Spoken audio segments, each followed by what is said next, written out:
like a sort of piano, and that's unique. Yeah, yeah. Well, it's interesting you say that because I actually started out on piano before I ever played bass. So when I was about 7, my parents thought it might be a good idea for me to play piano, as is pretty common. But I actually really enjoyed it. But the thing is, I didn't really think of piano as an instrument that you can play in a band. It was always me just learning like classical pieces and things like that. And so I wanted to play rock and metal when I was about 11 or 12. And so that's when I started playing bass because all of my friends were playing guitar and drums and stuff. So I thought if I play bass, it would be a little bit different and cool. And so when I started doing tapping and stuff like that, it felt pretty natural to me because I already had the experience with piano. So it was quite a natural transition. And let's stick in this time. It's an interesting period because you haven't been that skilled, let's say, master animal on the bass before. You actually have been pretty frustrated in an old job that you had, working an airport job, in a baggage claim or something like that. Yeah, it was. I was moving boxes from carts onto conveyor belts. So it was basically like it was for FedEx. So I was essentially moving just big boxes from the carts onto the conveyor belts, and it would be like a 6-hour shift of just that, and it was it was a good workout actually. I didn't have to go to the gym because I was doing that all day. Very physical. Yeah, yeah. And sometimes you get those heavy boxes which are not safe for one person to lift, but you have to lift them anyway, and so it was a good workout. But playing bass is more fun, I think. I was just going to say, your mindset was somewhere else, and that was you're a big fan of bass players like Flea and Jaco Pastorius and James Jamerson and such. Were you already thinking about being there in the same skills universe like them? Were they, I mean, they were obviously very inspiring for you. Yeah, I mean, I've always aimed very high, especially once I started watching people like Victor, and I realized how much the bass can do. Victor Wooten, I haven't Yes, mentioned him before. yes, yeah, Victor Wooten. yes. Um, yeah, so I mean, my first inspirations were Flea, Cliff Burton, people like that, and then I started discovering people like Victor Wooten, Marcus Miller, Jaco Pastorius, and it was especially Victor Wooten. That was really my biggest influence at one point when I watched his solos of, Overjoyed and Amazing Grace and things like that. Thanks. That was what really made me want to just take things in a more soloistic direction and get as good and technically proficient on this instrument as I could. What were, would you say, the most inspiring techniques of Victor? Because he's a very diverse player. He can literally play everything. He can even maybe play flute on the bass. Yeah, he probably could somehow.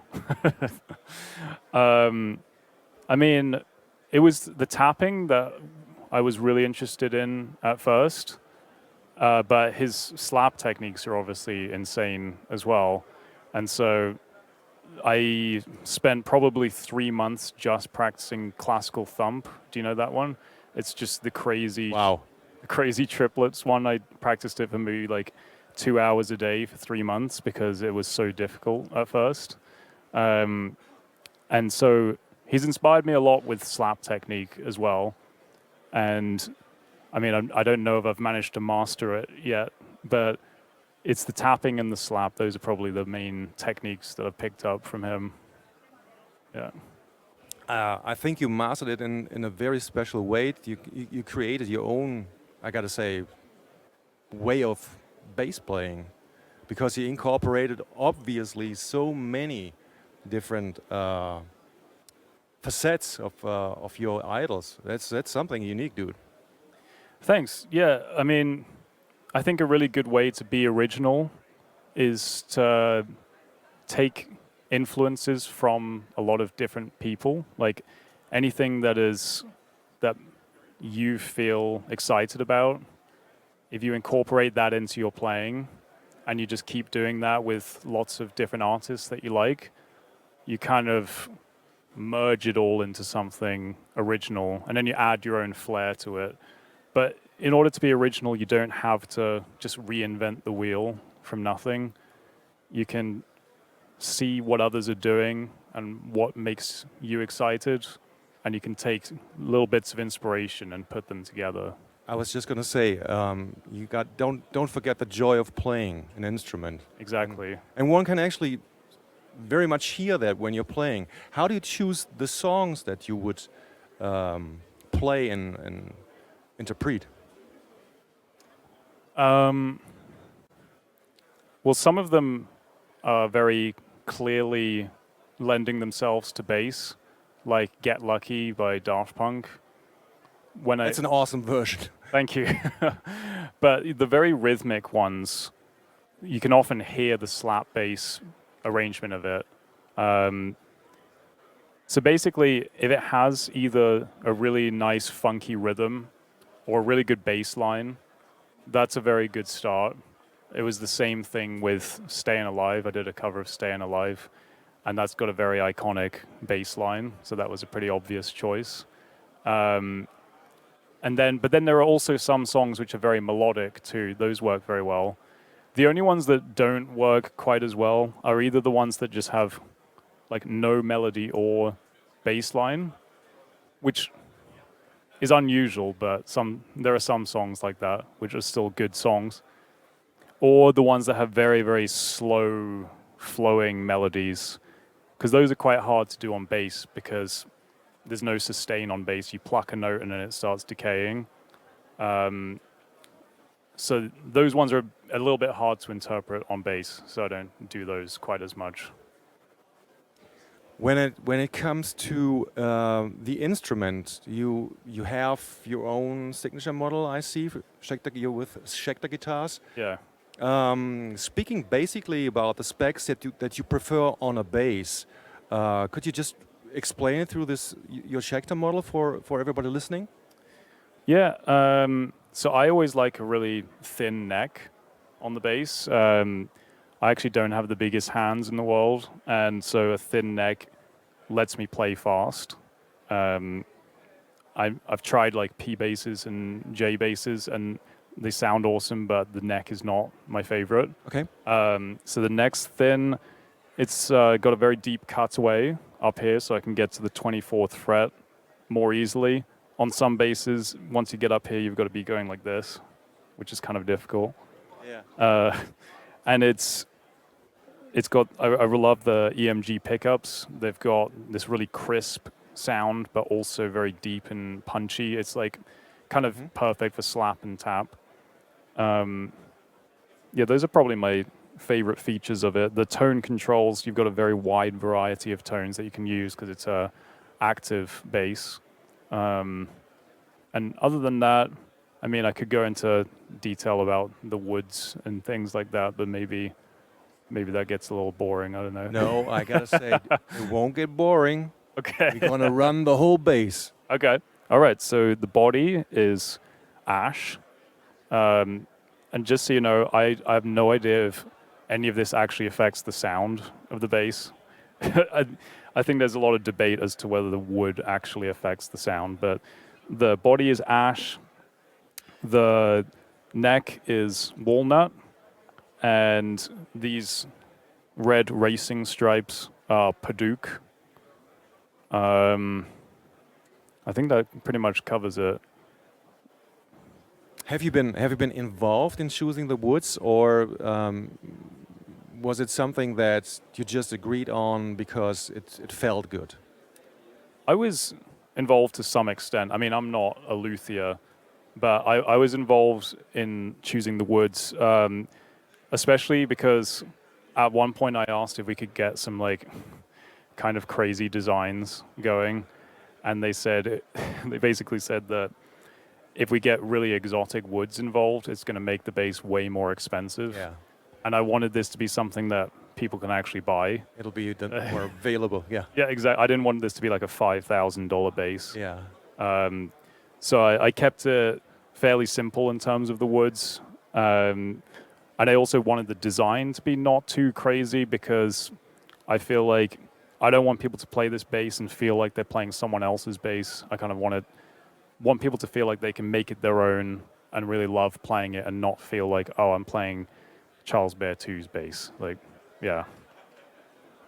When it comes to strings, I'm not quite sure. Those aren't wound string. They're just regular strings, right? Yeah, these are round wounds. They are round ones. Okay. Yeah, they are. The GHS bass boomers, Okay. which are definitely my favorite strings. I've tried pretty much every string possible at this point, and I love the GHS bass boomers. They sound great. They feel really great, and I use them on all my basses now. What kind of gauge is it exactly? The E is, I think, I should probably know this, but the E, I think, is 100, and the G, I think, is 40. Okay. Yeah. It's a pretty light gauge, actually. It's on the lighter side. Yeah. But it makes sense. When it comes to active pickups, are you able to run them passive as well, by choice? No, it's always active. It's always active. Yeah. Okay. Yeah. Okay. As far as I know. Let's go back to songs and playing. When you obviously have to learn when you interpret a song, the whole thing, and break it down on the bass. How do you work yourself into a song when it comes to, I don't know, a cover version that you really love to play? How do you start working on that? What I often do is actually write the I often write the craziest part first. So Okay. yeah. So I like to have, usually, this isn't the case every single time, but for most covers I like to have one part where there's like a crazy slap bass solo, or just some really like exciting moment.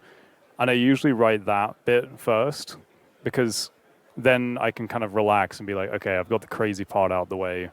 Now I can just do like the simpler stuff.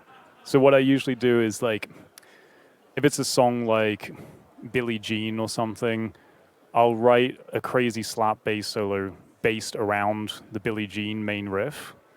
And then once that's done, I'll add some drums to that. And then I'll start focusing more on the simpler parts, like the verse and the chorus. And for those, I usually just lay down the bass line, which might be the same as the original, or it might be slightly different. And then I create the backing track, like the drums, maybe some synth guitars and stuff like that. And then I add the melody at the end, usually. It varies a little bit from song to song. But yeah, I usually try and add the melody at the end, because then I can really feel the rest of the track and how it's going to sound. And then I just try and make the melody, I try and make it something that I would be able to sing, but also different. So like a kind of more instrumental version of the lyrics, but still something that I would be able to sing in my head, if that makes sense. And I try and add articulations that make it sound more vocal, so it's not too robotic. If you just play the notes with no slides or bends or hammer-ons, it sounds robotic and kind of MIDI almost. Okay. So I make sure to add some of those, because if you listen to a singer, they're always doing these types of articulations. And so it sounds a bit more human if you're adding them to your playing as well. I think you achieved that very well. That's the very special thing about you interpreting famous songs. So let's go back a bit into where you came from, because you haven't obviously just been working at FedEx and yearning to be a good bass player. You actually attended the Berklee College of Music in Boston, and you graduated. So you're a skilled player right now, and I think that helps a bit by interpreting and writing, right? Yeah, definitely. Berkeley was a very cool experience. It was sort of a little bit like Guitar Summit, but with a little bit more theory and homework. I was just gonna say, I heard different from Berkeley, but yeah. Yeah. Well, it's similar in that you're surrounded by a lot of musicians, Yeah. a lot of passionate people, which is a really nice experience and kind of rare. So that was a very nice experience, and I had an amazing teacher there called Jim Stinnett. He was my sort of personal mentor basically for 4 years, and he taught me a lot of really great things. He was actually he was a great teacher because he didn't just kind of expect me to play normal bass lines. Like there are some teachers who, if they see you trying tapping and slapping and stuff, they sort of try to push you away from that because it's not what... Classical enough. Yeah, it's not what, the traditional path of a bassist. But he saw that I was interested in that, and he kind of just encouraged me to follow that, which was really nice. I'm really glad that I had him, and he helped me to kind of master it with... He actually... I asked him how much I should practice, and he just said, "How good do you want to be?" So that's the kind of guy he is. Like he just wants you to really go for it, which was cool. So what amount of hours are we talking about? How many hours did you practice at Berkeley on a daily level? During my most intense period, it was about 6 hours per day. Wow. Okay. Yeah, that does include a little bit of like rehearsing with bands and things like that. So it wasn't always just like sitting in a room running scales and exercises. Like I count rehearsing with a band as practice as well. But yeah, at the peak it was about 6 hours, and right now I practice for about an hour and a half per day. Did you back then in Berkeley have a plan or a mindset, a vision of what you wanted to become after Berkeley? Like right now, I mean, we're talking about over, what is it, 1.4 million subscribers on YouTube? Yeah. Congratulations. Thank you. I don't have any. But I don't have a YouTube channel yet. Well, there you go. So the first step is to create your channel. Oh yeah, for sure. But that was that a mindset? Was that a vision that you had? I wouldn't say I had that vision from the very beginning. At the beginning of Berkeley, I just wanted to go and learn and see what my path might be. I knew I wanted to get good at bass, but I didn't know immediately like, oh, I want to be, on YouTube, and I want to be doing solo bass covers and wearing crazy wigs. But how did that start finally? I mean, there must have been a spark of occasion. Yeah, well, I started uploading some stuff on YouTube kind of towards the end of my time at Berkeley, but it was much more sporadic. It was like maybe once a month or so I would upload either an original or a cover, but it wasn't really taking off at all. It took a long time for things to take off with YouTube. So there wasn't really anything that sparked me into YouTube other than in 2019 I had a battle with Davey504. He's got a very big channel which has 13 million subscribers now. Wow, okay. Yeah. That's a lot. Yeah. So I think that was the thing that made me really want to like go all in on YouTube. But I had already been uploading videos before that. Okay. It just hadn't really taken off quite as much. Okay, Yeah. that's interesting. Because the quality of your videos are very high. I mean, the productions are good. The sound is awesome. Thank you. And you do all this stuff on your own, or do you have a Basically. studio assist or something like that? No, it's basically all just me at the moment. My wife does my thumbnails, which is great because I have no Photoshop skills. Okay. Yeah, but she's really good at that. Yeah, that's it's always good to have the right people for the most important stuff. Yeah, Yeah. the thumbnail is one of the most important things on YouTube. It's it's actually annoying how important it is. You've got to spend like hours picking the right thumbnail. Yeah, so my wife does my thumbnails, but other than that, it's basically all me. Okay. Yeah. Do you offer lessons where you teach others?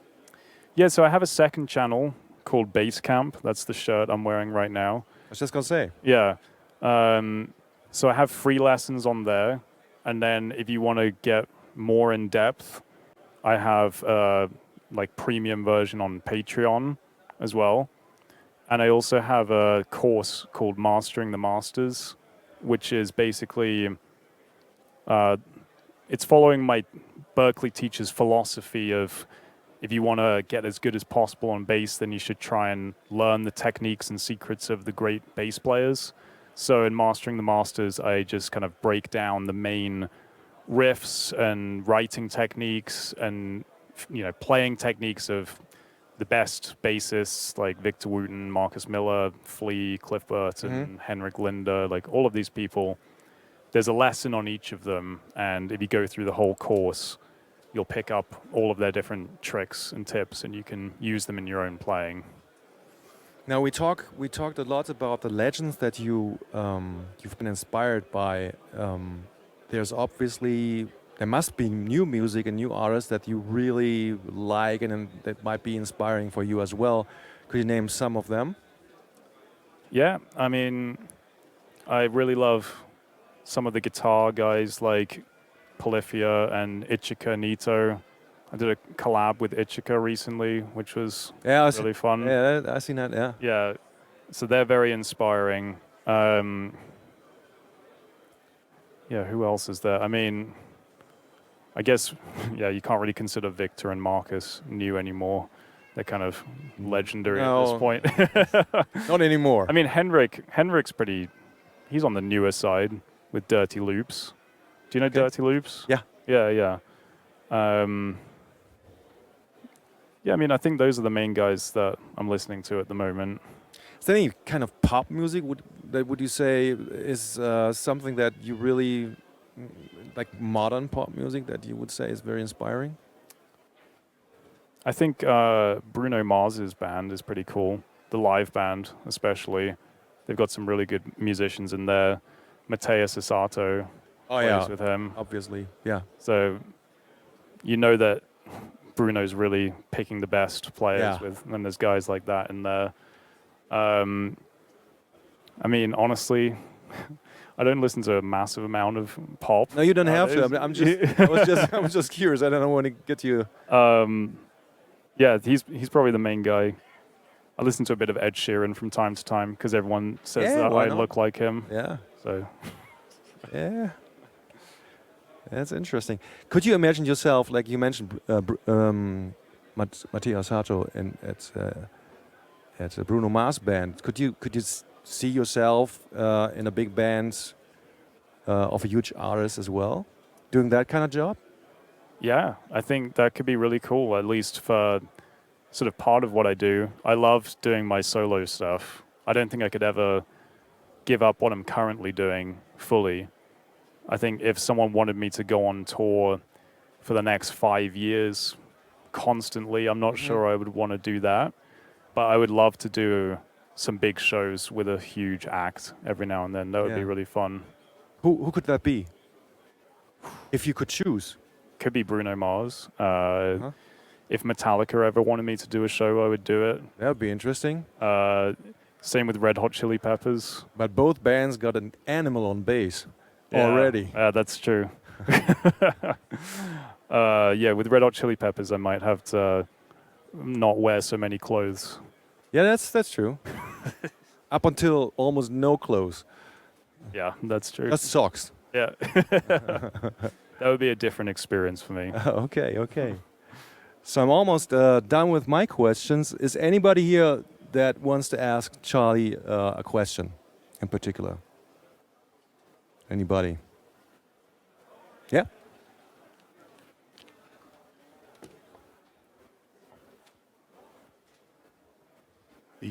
Just as a curiosity thing, oh wait, the delay is kind of weird. Just as a curiosity thing, if you wanted to assemble a music group that's focused around a lead bass, basically, what do you think would be the most interesting instrument composition for that, actually? Okay. So I think the actual instruments are maybe not as important as the arrangement. So, so I think you could have almost anything as long as people are playing in the right register and things like that. So I think you could have a band, let's say, that's like bass and a guitar and maybe a keyboard and drums. And basically, if you're trying to have it be focused on the lead bass, what you'd have to do is, well, this is kind of what I do with all my videos, basically, especially the ones where I have backing tracks. So what you have to do is have sort of more sparse arrangements sometimes so that the bass has space to be the lead. Because if everyone's playing very full, very constantly all the time, then it's hard for the bass to cut through because it's just in a lower register. So if the keys are just playing kind of sparse chords here and there, just like little syncopated chords, and the guitar is doing kind of the same thing and they're not going too high up in the register, I think that's the most important thing. The bass can also, every now and then, you can put on an octave pedal, and with that you can cut through a bit more too. But you don't want to do that all the time because then you might as well just be playing guitar. But it's something that you can do from time to time if you want to just play a different kind of more guitar-ish solo. But in general, if everyone's playing a bit more sparsely and in a lower register, that's a good way to allow the bass to have enough space to be the lead. Yeah. Did that answer your question? Good. Anybody else a question for Charlie so far? Nobody? Yes. First of all, oh yeah, that delay is weird. First of all, I just want to thank you very much for talking to us and for doing what you do, because you're amazing. He said you were very skilled a moment ago, but I mean, I don't know if that insulted you, but I think you're incredible, by the way. So you inspired me. I appreciate that. I was kind of curious about, we were talking about school. Was there like a turning point when you felt like it's like, oh yeah, I'm definitely reaching this new level? Or did you always feel like, yeah, I'm pretty good throughout the entire time? It's like, yeah, you kind of rack and stack yourself. You're like, yeah, I'm always pretty awesome. Or was this time where you're like, you know what? I think I'm going to be really good at this. Or do you understand my question? Yeah, I mean, this is kind of it's kind of a constant, what's the word? We're constantly assessing ourselves as to whether we're actually good at the thing we're trying to be good at. And obviously, I would say I've never felt like I'm an amazing bassist. I always am trying to just improve. And I actually try not to think about it too much, like whether or not I'm a great bassist or anything like that. I find that the more I think about that, the less just in the moment and enjoying the music I am. And so I don't think there's ever been a moment, like you said, where I've thought, oh, now I'm amazing. You know, it's always just a constant evolving, a constant process of improving. And honestly, I don't think I've really met any musicians who think like, okay, now I'm amazing. Like it's it's just always this constant process of improving and getting better. And I would say that I feel more comfortable now with difficult music, definitely, but I'm not necessarily thinking about whether I'm an amazing bassist or not. I'm just trying to make the best music that I can that connects with as many people as possible. Did that answer your question? Okay. Anybody else? Any question for Charlie? Last question. Last call. Yeah. You can take the headphones. Grab the microphone.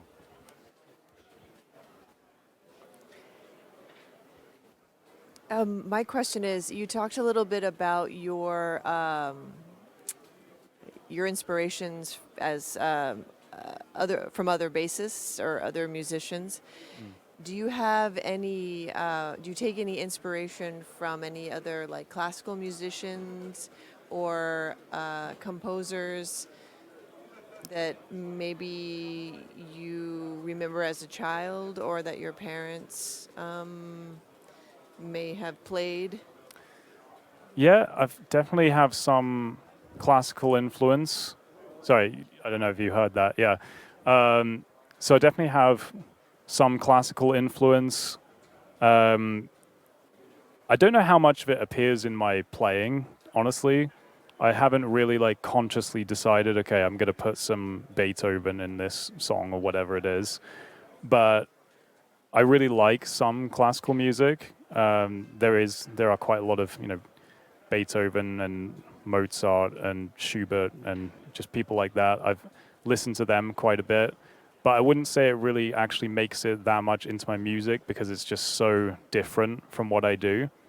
I do the occasional video that's like, if Beethoven was a metal bassist, or if Bach was a metal bassist, or something like that, which those are really fun to make, but I don't think it makes it too much into my original music. All good? Last question for Charlie right now. Nobody? Okay, then we're up. Mr. Charles Berthoud, one of the most amazing bass players I've ever heard, to pay dues to what you said earlier. Thank you so much for the chat and the talk. That was really interesting. Yeah, thanks so much for having me. And yeah, hope to see you soon. Vielen Dank, dass ihr alle hingekommen seid. Ich hoffe, es hat euch gefallen. Und bis später. Ciao. Charles Berthoud. Thank you.